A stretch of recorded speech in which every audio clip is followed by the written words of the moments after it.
Jésus veut être le gouvernail de ta vie. Tu aimes Jésus à la fin de l'année. Les amoureux de Jésus de la fin de l'année aiment Jésus tout le temps et à chaque instant. Regarde ton voisin, dis-lui, on parle de Jésus. Parce qu'il y a des gens ici, si tu ne dis pas ça, il va attendre seulement qu'on lui dise, reçois la maison. Il n'y a pas de maison ici. Aujourd'hui, on ne reçoit pas maison, on ne reçoit rien. Ce que tu devais recevoir de plus grand, tu l'as déjà en toi. Jésus n'est pas un ticket qui va nous aider à traverser, à vivre 2024. Si tu iras en 2024, c'est parce qu'il te fait grâce. Ce n'est pas parce que tu pries, tu jeûnes, il te fait grâce. Que la main de Dieu tombe sur ta maison. Que la main de Dieu t'aide à comprendre les choses que l'Éternel veut que tu comprennes. Jésus n'est pas un ticket. Ils ont mal manipulé le sang. Qui? Les frères de Joseph. Ils ont pris le sang, ils ont mis sur la première tunique et ils l'ont présenté à leur père. Voici, Joseph est mort. Écoute-moi, mon frère. La mauvaise manipulation du sang crée des problèmes. Le sang répond au sang. L'affaire de la croix est une affaire de sang. Si c'est une affaire de sang, c'est que c'est une affaire d'âme. Jésus est mort pour t'avoir toute sa vie. Il est mort pour que tu sois sa vie et qu'il soit ta vie. Jésus est mort pour que ça soit un mariage. Un mariage, oh praise the Lord, un mariage qui ne subira pas de divorce. C'est pourquoi Jésus est mort. Jésus n'est pas mort pour te servir de ticket de bonne année. Je me rappelle une fois, j'étais tellement le sang est puissant, et des fois je me pose la question si la plupart des chrétiens comprennent l'importance et l'impact du sang. J'étais en train de prier pour un couple fiancé, ou presque fiancé, ils n'étaient pas encore fiancés. Ils avaient des projets. Pendant que je priais, à un moment donné, j'entends le Seigneur me dire « Arrête ». J'ai dit « Ok, j'arrête ». J'ai dit « Amen ». Ils ont dit « Amen ». Et j'entendais maintenant que le Seigneur me donne la suite, parce qu'il m'a dit « Arrête ». Et pendant ce temps, je disais au monsieur « Bon, parlez-moi un peu de ce qui se passe dans votre vie ». Pendant qu'il parlait, moi, ma tête était en train d'écouter le Seigneur. J'entendais rien de tout ce qu'il me disait. Il a parlé, et pendant qu'il parlait, je vois maintenant, je vois deux petits enfants à gauche et à droite, à gauche de l'homme et à la droite de la femme. Je dis au Seigneur, oh Seigneur, gloire à ton nom, ils auront 2 enfants. Le Seigneur me dit non, ils n'auront pas 2 enfants. Ils ont tué 2 enfants. Je dis ok. Le monsieur a parlé, le monsieur parle, là il me raconte comment ils font des projets, tout ça. Les fiancés sont vraiment des aventuriers. On ne se moque pas de Dieu. Je répète la phrase parce qu'il faut que quelqu'un dise amen. On ne se moque pas. Ce qu'un homme aura sémé. Oh, tu le moissonneras, mon frère. Avant le ciel et l'enfer, tu vas moissonner. Quand il a fini de parler, je lui ai dit, monsieur, je vois 2 enfants. Mais ces 2 enfants ont le crâne fracassé. Je vois le sang. Dieu ne veut pas que je prie pour vous. Il ne veut même pas que je m'occupe de vous. C'est-à-dire vous donner des conseils jusqu'au mariage. Qu'est-ce que vous avez fait? Vous avez fait couler le sang. Maintenant, regardez le monsieur. Il était prêt à secouer la tête. Et heureusement pour lui, il avait une femme intelligente. C'est le genre de femme qu'il faut avoir. Ce ne sont pas les femmes menteuses, voleuses. Elle ment comme elle respire. Généralement, dans des cas comme ça, c'est la femme qui ment. Vous allez voir la femme en train de dire, on ne connaît pas. Vous ne savez rien? Non. Vous ne vous souvenez? Non. Que Dieu te délivre d'une telle femme. La femme a arrêté son fiancé, qui n'était même pas encore son fiancé, et dit, attends, calme-toi. Il dit, pasteur, il faut qu'on vous le dise. On a fait 2 avortements. Mais le 2e, le bébé avait déjà grandi. J'ai dit, voilà, les enfants là sont en train de vous suivre partout. Les enfants sont en train de réclamer vengeance. Dieu ne veut même pas qu'on prie pour vous. Mon frère, j'ouvre une parenthèse pour dire, le sang réagit au sang. Si tu as déjà fait un avortement, tu dois demander pardon et confesser. C'est un péché qu'on ne demande pas pardon en cachette. Tu confesses d'abord auprès d'un homme de Dieu. Et ensuite, on prie pour toi. Mon frère, si tu as fait avorter une fille, il faut que tu demandes pardon. Tu vas chez un homme de Dieu. Ne va pas chercher Jésus comme un ticket de 2024. Tu attends seulement traverser. Bonne année. Va confesser. Qu'on prie pour toi. Sinon, le sang va te poursuivre toujours et ne s'arrêtera pas. La Bible dit, ce sang-là crie vengeance devant Dieu. Ma sœur, ces avortements-là, tu les appelles des petites choses qui ont disparu rapidement. C'était juste une pilule, c'est fini, c'est parti. Attention, le sang répond au sang. Tu avais avorté, ma sœur, même si tu es la seule à le savoir. Jésus le sait, la preuve, c'est que ce n'est pas ma prédication, mais Jésus te parle. C'est à toi qu'il s'adresse. Va confesser. Surtout les femmes, elles ont des cœurs durs, très durs. Humilie-toi, va confesser devant un homme de Dieu. Qu'on prie pour toi. Est-ce que quelqu'un m'entend? On ne joue pas avec le sang reste suspendu. Que l'Éternel te donne la victoire. 2 Timothée 3:2. 2 Timothée 3:2, l'apôtre Paul dit, dans les derniers jours, les hommes seront fanfarons, égoïstes, amis de l'argent, méchants. L'apôtre Paul décrit ce que nous sommes en train de vivre aujourd'hui. À son époque, une lointaine prophétie. Aujourd'hui, nous vivons. Les gens sont devenus tellement égoïstes, même égoïstes envers Dieu. Une génération de profiteurs. Tout le monde veut profiter de tout le monde. Voilà pourquoi il y a des langages sorcellériques, diaboliques, comme quoi, pourquoi tu souffres pour le Congo? Toi, tu veux laisser le foufou mourir. Toi, tu veux comparer la nation et le foufou. Tu veux comparer le salut de toute une génération, de plusieurs générations. Tu veux comparer ça à la nourriture. Mais d'où vient tout ça? Une génération de profiteurs. Tout le monde veut profiter de tout le monde. Là où il n'y a pas profit, personne ne reste. Que Jésus nous délivre. Maintenant, tu vas m'aider à localiser 3 personnes, dis-leur. Il s'agit de nous maintenant. Maintenant, on parle de nous, là. Je veux vous voir localiser. Maintenant, c'est la bonne prédication qui a commencé. Oui, maintenant, c'est la bonne prédication. Une génération de profiteurs. Tu entendras quelqu'un te dire en premier, dès que tu viens, il vient chez toi, tu lui dis, écoute, moi je travaille avec Lionel, la première chose qu'il va te demander, il te donne quoi? Génération de profiteurs. Automatiquement, il te demande, je gagne quoi en étant là? Génération de profiteurs. Une génération où tout le monde veut monter sur tout le monde. Tout le monde veut grimper sur le dos de tout le monde. Mon frère, tu ne peux pas grimper sur le dos de tout le monde. Ou alors je vais te dire une autre sagesse. Quand tu auras grimpé, il faut qu'on grimpe aussi sur toi. C'est ça la sagesse de la vie. Tu ne peux pas tout le temps grimper sur tout le monde, non. À un moment donné de la vie, il faut aussi qu'on grimpe sur toi. Une génération de profiteurs au point où on veut même profiter de Jésus. Tu pries parce que tu as peur de la mort. Tu calcules les jours. On m'avait donné une prophétie que j'allais mourir le 30 décembre. Au nom de Jésus, Faya, au nom de Jésus. Jésus, je t'aime. Mon amour pour toi est infini et fort. Tout ce que tu dis, tu ne crois pas en ce que tu dis. Comme mon mari aime le dire, tu dis non, j'aime Jésus. Mais quand on te demande seulement le $100 qui est dans ta poche, tu commences à transpirer comme quelqu'un qui a attrapé une fièvre. Ou comme quelqu'un qui fait une hausse de tension. Toi, tu ne peux pas donner à Jésus les choses les plus faibles du monde. Mais tu dis, je t'aime plus que tout au monde. Tu as menti. Une génération de profiteurs où on ne peut pas rester avec quelqu'un par amour. L'amour est morte.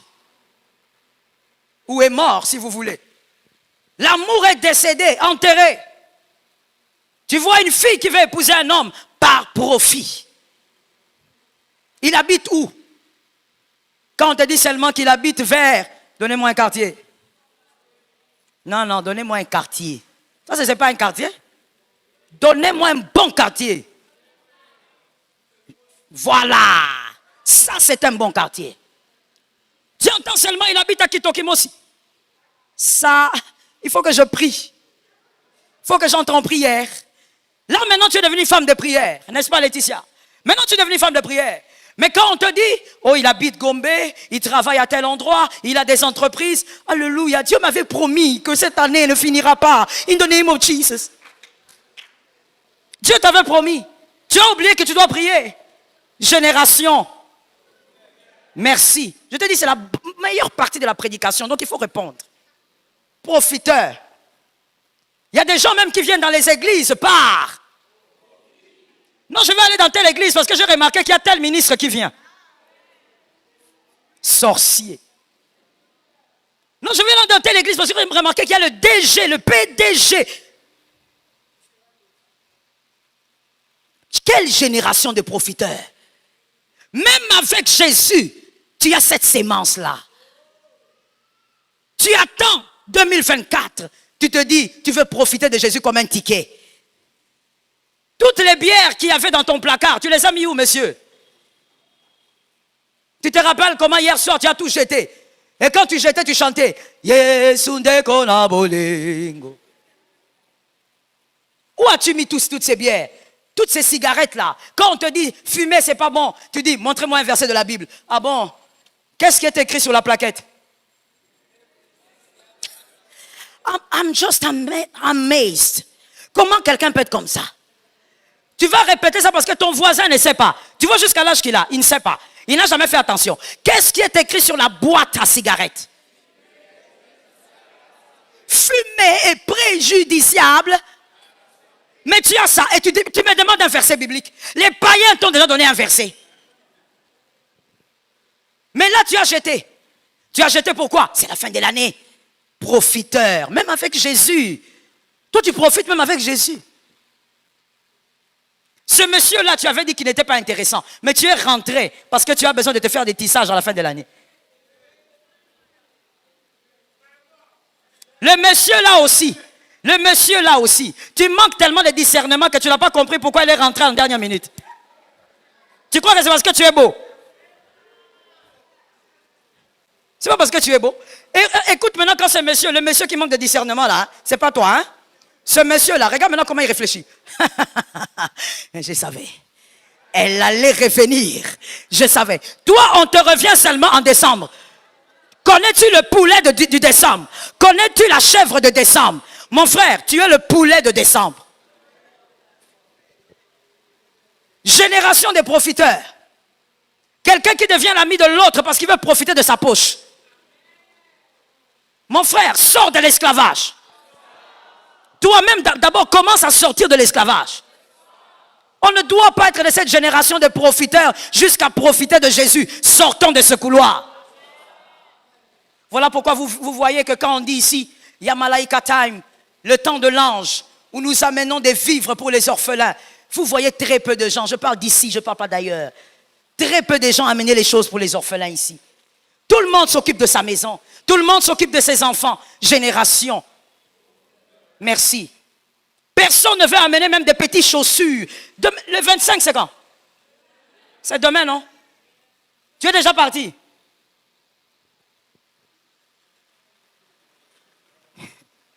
Je vais répéter la question, mon fils, il n'a pas compris. Je posais la question, madame. Tu es déjà parti? Déjà, hein? Déjà. Donc, comme tu es là, tu as plusieurs odeurs sur ton corps, car tu étais au grand marché. Tu t'es frotté aux humains. Tout ça pourquoi? La fête. Tes enfants ont de quoi manger demain. Est-ce que tu as pensé à l'orphelin du camp Tchatch? Nous, quand nous amenons les choses à l'orphelinat, nous allons au camp Tchatch, parce que c'est à côté. Et moi, j'aime beaucoup aider les orphelins militaires, les veuves militaires. Maintenant, dites-moi, toi, tes enfants ont des chaussures pour demain. L'orphelin, il a quoi? Tu as pensé à l'orphelin aussi? En sortant d'ici, quand je dirai Amen, recevez la bénédiction. Il y a même des gens qui seront déjà en train d'avoir un pas dehors, parce que tu veux partir, parce que tu veux vivre ta fête. Mais est-ce que tu as pensé à la veuve? Ta maman a un pagne, mais il y a cette veuve militaire qui n'a rien. Mais nous sommes tellement dans une génération de profiteurs que tout ce qui t'importe, c'est ta maison. Tu regardes ta maison, tu dis, j'ai la provision, donc ça suffit. Tu regardes ta garde-robe, non, mes enfants, ça suffit. Non, mon frère, ça ne suffit pas. J'ai entendu 2 amens. Donne-moi 3 amens que le ciel s'ouvre. Génération de profiteurs. Est-ce que quelqu'un m'entend bien? J'ai appris quelque chose, une histoire étrange. Un homme de Dieu avait, je ne sais pas comment l'appeler, secrétaire ou Peu importe, vous avez compris ce que je veux dire. Donc il y avait cette personne qui était à côté de cet homme de Dieu, qui était partout avec cet homme de Dieu. C'était un peu comme son ombre. Quand on le voit, on sait que l'homme de Dieu est dans les parages. Et donc c'est lui aussi qui avait sa confiance. Et il donnait à cet homme toutes ses cartes bancaires et tout ce qui va avec. Il avait l'habitude d'aller sortir de l'argent pour la famille et même pour l'église. Un beau jour, l'homme de Dieu se lève. Il prend le téléphone, il appelle. Le garçon n'est plus là. Il insiste, soit éteint. Il insiste, rien ne passe. Il appelle ses frères, sa famille. On dit, mais non, il était avec vous, nous on ne sait pas, il n'est pas ici, il n'est pas chez nous, on ne l'a pas vu il y a 2 jours. Le monsieur commence à comprendre que c'est sérieux. Il commence à chercher partout. Même nous autres, les innocents, on était aussi appelés, traumatisés, dès le matin. Frère, qu'est-ce qu'il y a? Est-ce que vous avez vu tel? Non, on ne l'a pas vu. On a compris seulement que quelque chose de grave venait d'arriver. Et après quelques heures, on a compris que le gars était parti avec toutes les cartes bancaires. Il avait vidé les comptes avec une rapidité de l'éclair. Mon frère, en ce moment-là, on ne console pas quelqu'un, ça ira, ça ira. L'argent est parti. Là, la consolation, c'est seulement la contemplation. Vous le regardez seulement, il vous regarde.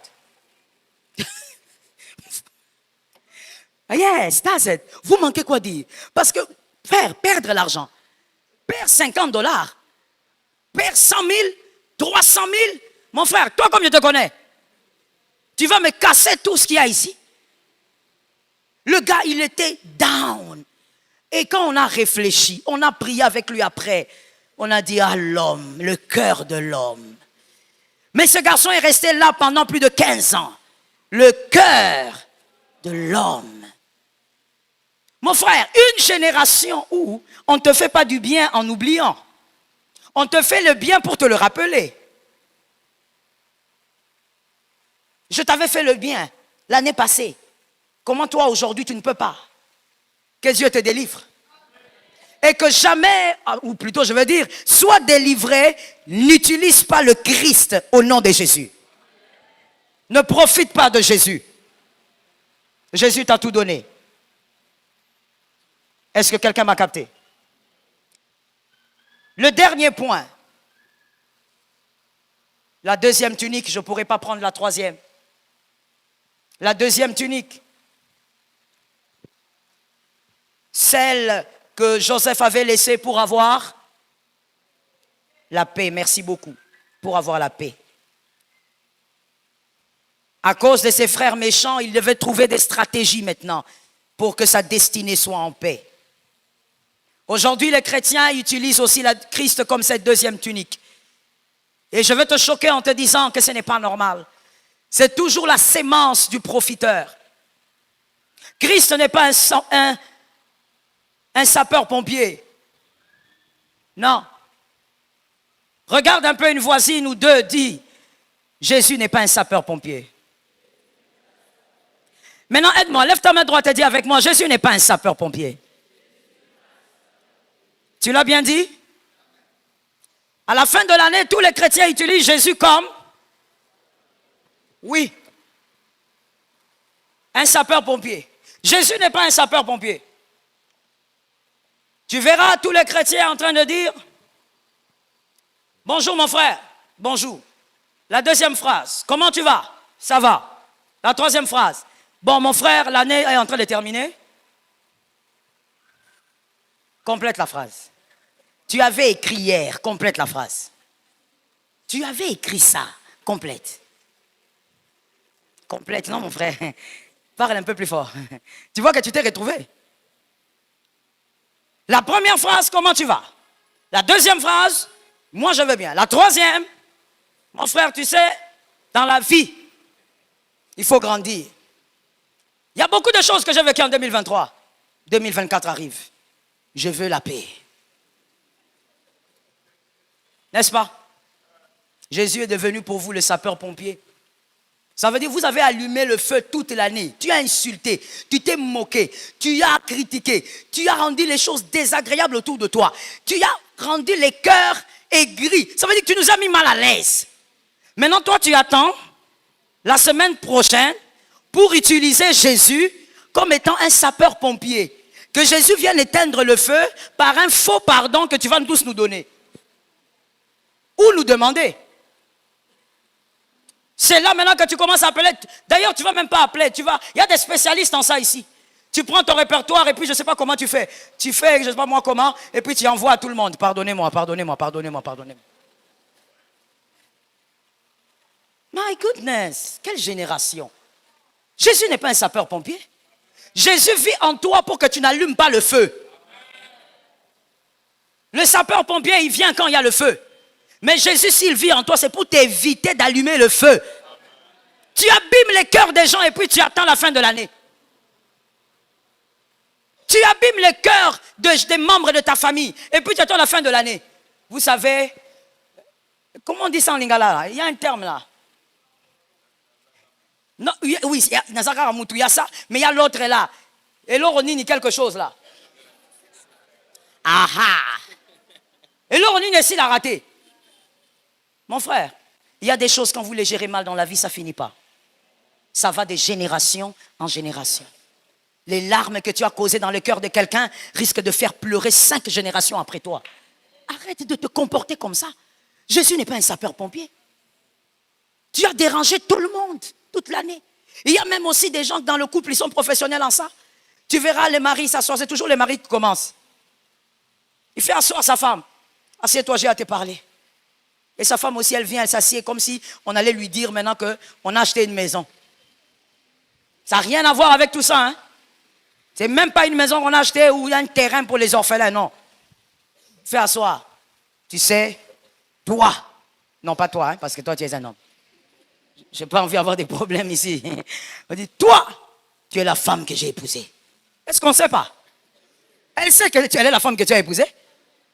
Elle est en train de moisir avec toi, elle sait. Mais ça commence toujours comme ça quand on veut dire des choses qui n'ont ni tête ni queue. Tu es la femme que j'ai épousée. Est-ce que tu te rappelles encore? Comment c'était difficile. Maintenant, c'est 2024 bientôt. Si je t'ai fait du mal, oh.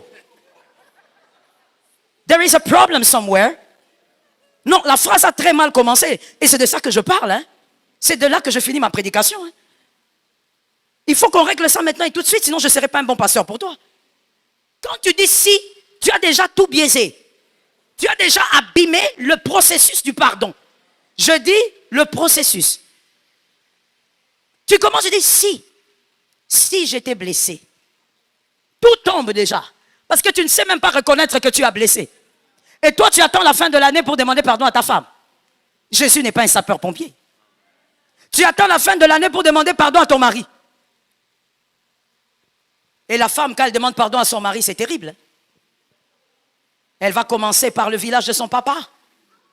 Elle va aller vers le village de sa maman. Et puis elle va chuter vers le territoire. Je te demande pardon. Ce que je fais là, tu sais, il y a des choses que j'ai fait, c'est aussi toi. Qu'est-ce que j'ai envie de te dire au fait dans cette deuxième partie? En disant que Christ n'est pas un sapeur-pompier, j'ai aussi envie de te dire, certains pardons que tu as demandés ne sont pas des pardons. Arrête de te mentir comme ça et de croire que tu as demandé pardon à tout le monde. Donc l'année peut commencer. Il y a beaucoup de pardons que tu as demandés qui ne sont pas. Il faut savoir connaître c'est quoi le pardon, my goodness. Je n'ai pas le temps de vous donner des versets, il faut que je dois courir, alors écoutez-moi seulement. La Bible dit, notre Père, que ton nom, que ton règne, que ta volonté. Ensuite, oui, comme, d'accord, c'est-à-dire, quand je demande pardon selon ces versets, selon Dieu, il faudrait que, quand je demande pardon, que déjà moi je vive dans le pardon.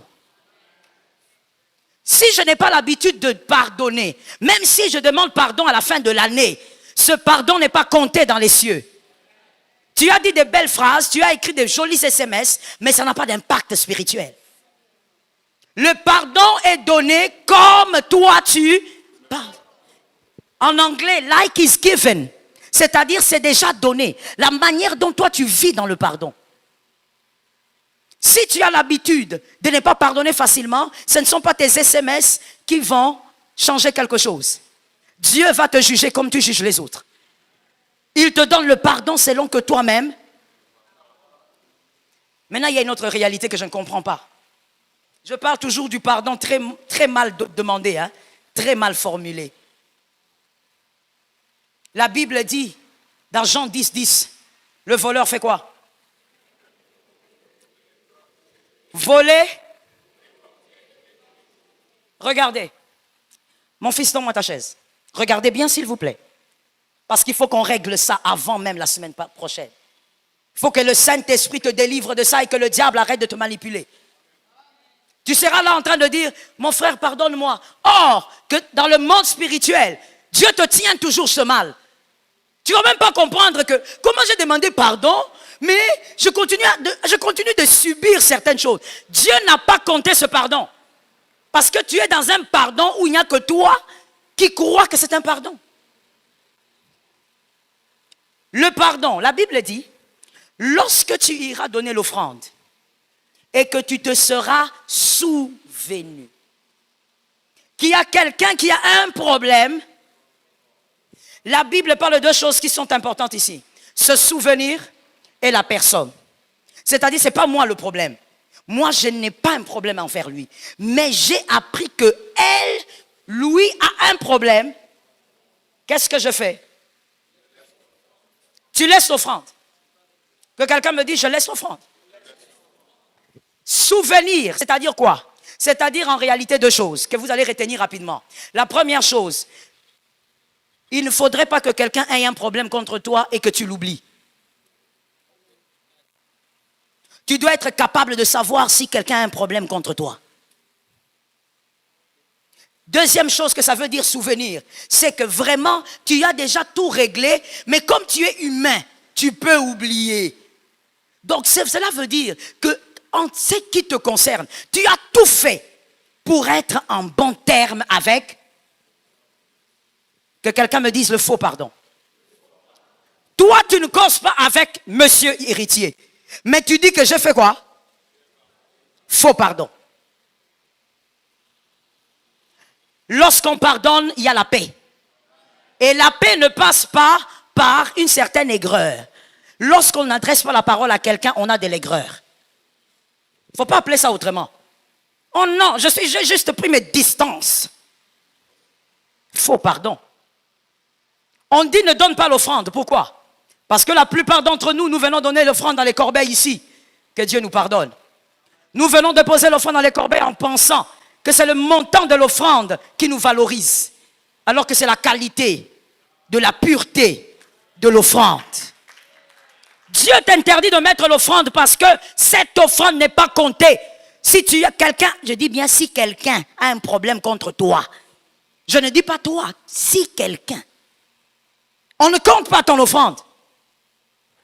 Arrête-toi et va régler le problème. Est-ce que quelqu'un m'entend? L'humilité, c'est aussi de régler les problèmes.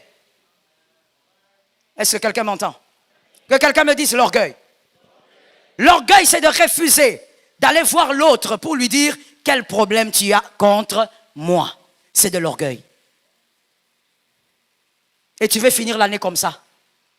Il y a des gens ici, quand on finit le culte, le frère est à côté comme ça. Venez mon frère. Il est là en train de causer.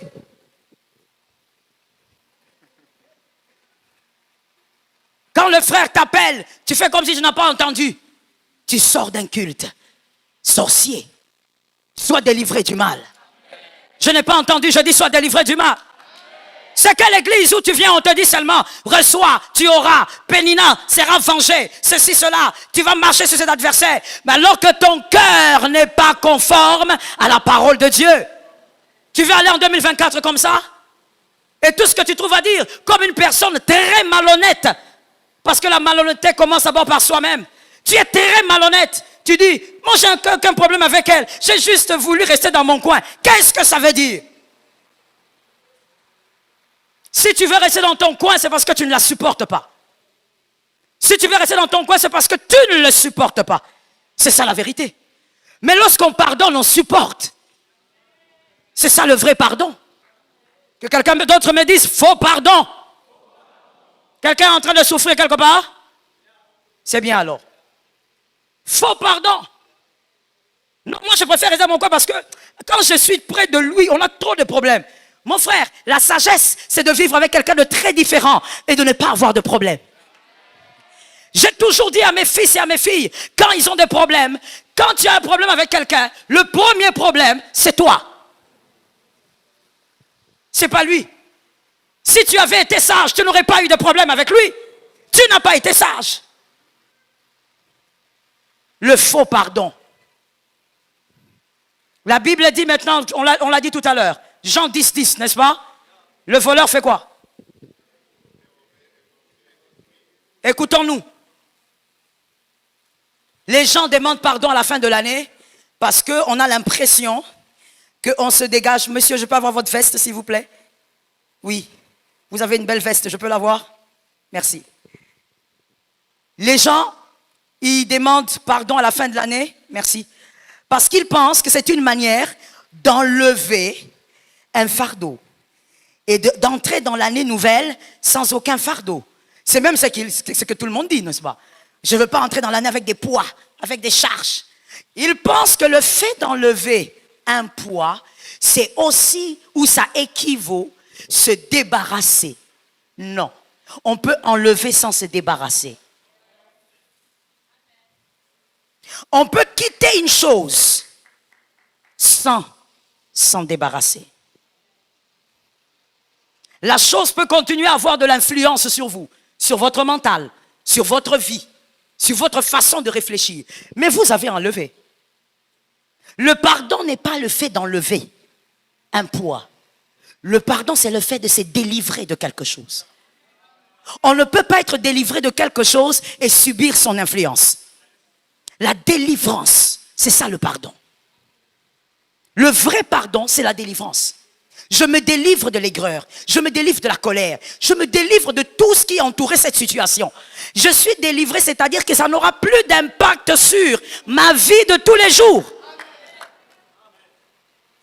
Je peux voir le garçon, je n'ai plus mal, parce que je suis délivré.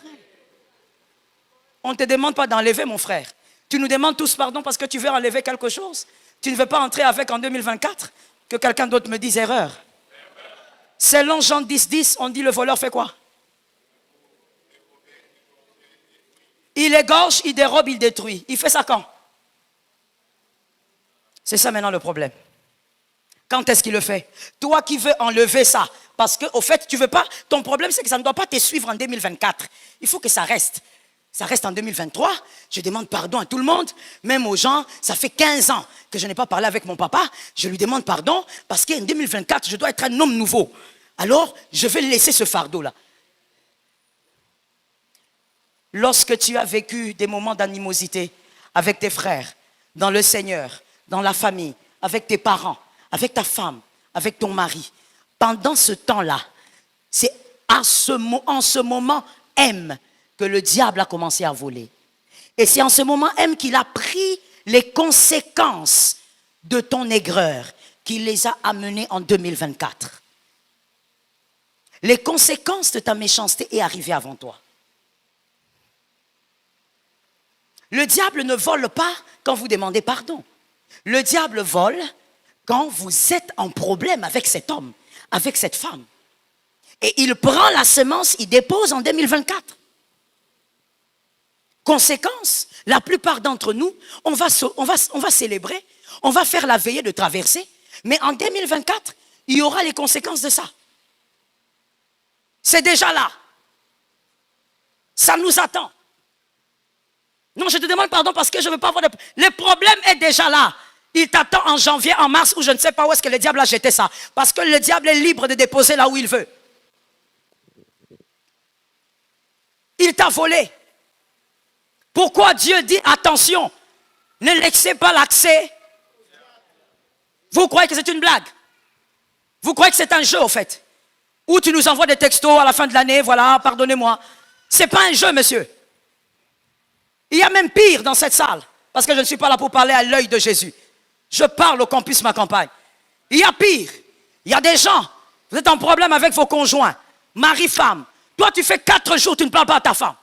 5 jours, 2 jours, vous ne causez pas parce que vous êtes fâchés. Quel type de foyer chrétien? Quel type d'enfant de Dieu? Vous ne causez pas. L'autre monte, l'autre descend. Vous croyez que le diable, pendant ce temps-là, il est assis sur une bonne chaise, une chaise bien trônée, et puis le diable, il vous regarde, il attend. Ok, demandez pardon à votre Dieu, vite, vite. Allez-y. Vous croyez que le diable, en fait, il vous attend?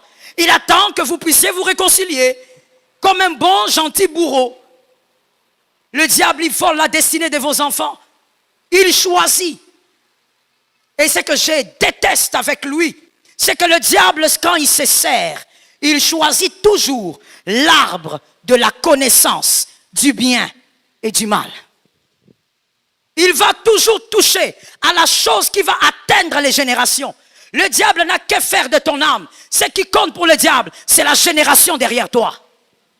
Pendant que vous faites de nuit, l'homme dort à gauche, la femme dort à droite. Est-ce que vous savez ce que vous avez perdu? Vous voulez que moi, pasteur Joël, je vous dise que Dieu vous a pardonné parce que vous avez demandé un semblant de pardon? Après 5 jours, vous ne parlez pas, vous ne causez pas. Vous voulez vraiment que je vous le dise? Non, je vous prêche la Bible ouverte. Je ne vous prêcherai jamais la Bible fermée. C'est un mensonge. Voilà pourquoi vous allez constater après votre réconciliation. Et je vais vous choquer. Et permettez-moi de le faire. Les enfants sont à l'école du dimanche. Donc j'ai des adultes ici. Vous verrez qu'après votre réconciliation, il n'y aura que la sexualité qui vous fera du bien et c'est tout. Après ça, c'est déboire sur déboire. Chaos sur chaos. Le diable vous a déjà volé. Un enfant de Dieu ne peut pas avoir un problème et rester avec. C'est un faux pardon. Je termine en disant aux procrastinateurs et les procrastinatrices du pardon.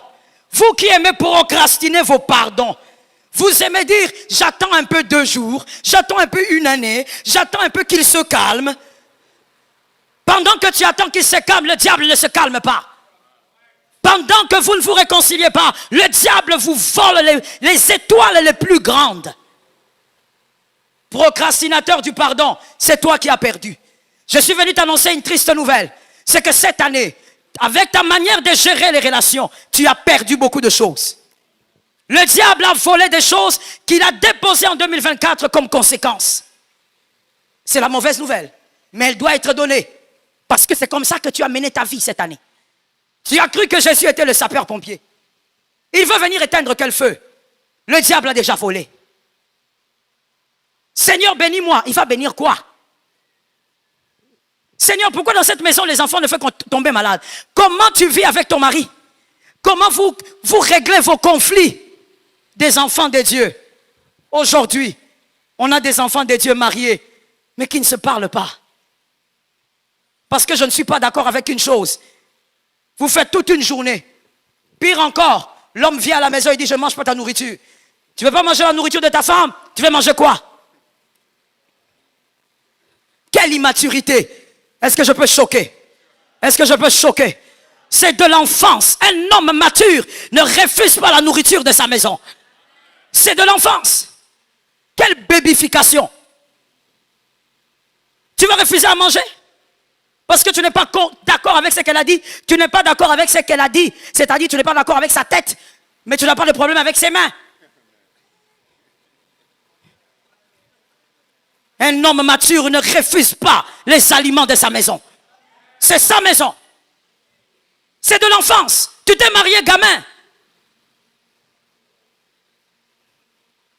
Madame, tu n'es pas d'accord avec ton mari. Qui t'avait dit que se marier, ça veut dire être d'accord toujours? Il a un cerveau à lui. Et tu es là en train de bouder. Tu laves les assiettes, tu boudes. Tu les casses. Tu vas encore dépenser pour acheter? Un enfant de Dieu ne peut pas. Oh, je sais que nous sommes dans une génération des profiteurs. Mais un enfant de Dieu ne peut pas dormir en sachant qu'il y a quelqu'un qui a un problème avec. Vois la personne en face et dis-lui, quel est le problème que j'ai avec toi? Pardonne-moi. Ne dis pas si. Votre manière de dire si, là, enlevez les si. si je t'ai fait du mal. Non, dis pardonne-moi. Ne commence même pas en disant, je ne me rappelle pas, mais si tu te rappelles, mon frère, demande pardon. J'ai envie de terminer, mais j'aime tellement parler du cœur que je vais faire un effort pour finir. Je peux parler du cœur pendant 6 heures d'affilée. J'aime parler du cœur. Plus que tout le reste. Mon frère, l'humilité. Sois assez humble pour demander pardon. Toi, en tant qu'homme, tu es chef, oui ou non? Sois le premier à demander pardon. Il y a 3 personnes qui ont dit amen. Les autres ont été déformés par le siècle présent. Il y a même quelqu'un qui dit, maman, si je continue à lui demander pardon, elle va s'abîmer. C'est que toi, tu as épousé une femme abîmable. Une femme équilibrée, intelligente. Je parle même de l'intelligence, je ne parle pas encore de l'onction. Parce que ça, c'est une question d'intelligence. Parce que même une païenne ne peut pas faire ça. Un homme qui revient vers toi tout le temps, ton mari qui revient vers toi, par humilité, demandant pardon. Ça, c'est l'intelligence qui va te faire comprendre qu'il ne faut pas être orgueilleuse ici. Il faut saisir l'opportunité. Donc, il faut vraiment être une femme sans intelligence pour se perdre dans l'orgueil parce que ton mari te demande pardon. Sois assez humble pour ne pas dormir avec un problème dans ton âme. Et transmets ces valeurs à tes enfants. Le pardon est une question d'éducation aussi. Il y a des gens, même quand je prêche là, il a l'impression qu'on est en train de lui parler des choses qu'il ne pourra jamais faire. Je suis désolé de te le dire, est-ce que je peux te choquer? C'est le dernier choc, alors donne-moi un amen. Si papa t'avait appris à demander pardon, tu lui demanderais pardon. Si maman t'avait appris à demander pardon, tu l'aurais fait. Mais tu vois, tu n'as pas grandi dans cette éducation-là. Je pose la question et que personne ne lève sa main, merci. Qui a déjà entendu son père lui dire « Pardonne-moi » ? Qui a déjà entendu sa mère lui dire « Pardonne-moi » ? Non, je dis ne lève pas la main, parce que je ne veux pas que tu mentes ici. Qui a déjà vu ses 2 parents se mettre sur une chaise et dire « On a mal fait » ? Qui a déjà été spectateur de ça? Le pardon est une vie. Tu dois vivre dans le pardon. Tu ne me demandes pas pardon à la fin de l'année. Mon frère, tu me demandes pardon à la fin de l'année, ici je te bloque. Je te bloque parce que je comprends que tu ne comprends pas les choses spirituelles. Le pardon n'est pas attaché à la fin de l'année. Le pardon est une vie. La Bible dit, dès le moment où tu sais que tu as mal fait, tu te répands. Tu te répands. Ainsi, je crois que plusieurs fois, mon mari l'a dit, mais je vais le répéter, c'est pas mauvais. On dit toujours dans la communauté AENA, il n'y a pas de moment où on va dire, mettons-nous à genoux maintenant, demandons pardon pour nos péchés, parce que c'est anti-biblique, c'est contre la Bible. La Bible dit, au moment où tu pêches, dans la toilette, dans ton bureau, au théâtre, peu importe là où tu es, demande pardon à Dieu et demande pardon à celui que tu as offensé. Tu n'attends pas des jours pour venir les dimanches demander pardon. Le diable a déjà commencé à voler. Il y a des choses que le diable a volées cette année parce que tu as eu des problèmes avec beaucoup de gens. Et ce qui est grave, c'est que tu n'as pas demandé pardon. Je veux dire à une âme, s'excuser n'est pas le pardon. Ce sont 2 mots français. Je crois que ce n'est pas difficile de comprendre ça. Dire je m'excuse, ce n'est pas ça demander pardon. Pardon, c'est au-delà de l'excuse. Vis dans l'humilité et n'utilise pas Jésus comme un sapeur-pompier. Il y a des choses que nous allons, par la grâce de Dieu, demander au Seigneur les conséquences de nos erreurs. Nous allons demander au Seigneur de nous délivrer du mal. Est-ce que quelqu'un est d'accord avec moi? Tiens-toi debout de là où tu es alors. Lève tes 2 mains s'il te plaît. Merci Seigneur pour la grâce. Lève tes 2 mains s'il te plaît. Personne ici ne peut dire « Je ne suis pas concerné ». Oh, ça serait un gros mensonge. Personne ici ne peut dire « Non, moi, toute l'année, je n'ai pas eu de problème avec qui que ce soit ». Non, ça ne serait pas vrai. Les mains levées humblement dans sa présence. C'est la seule prière que nous allons faire si Jésus le veut. Nous allons déclarer, Seigneur, donne-nous la victoire sur ce que le diable a sémé contre nous. Nous allons le déclarer 3 fois. Seigneur, donne-nous la victoire sur ce que le diable a sémé contre nous. On y va, 1, 2, 3.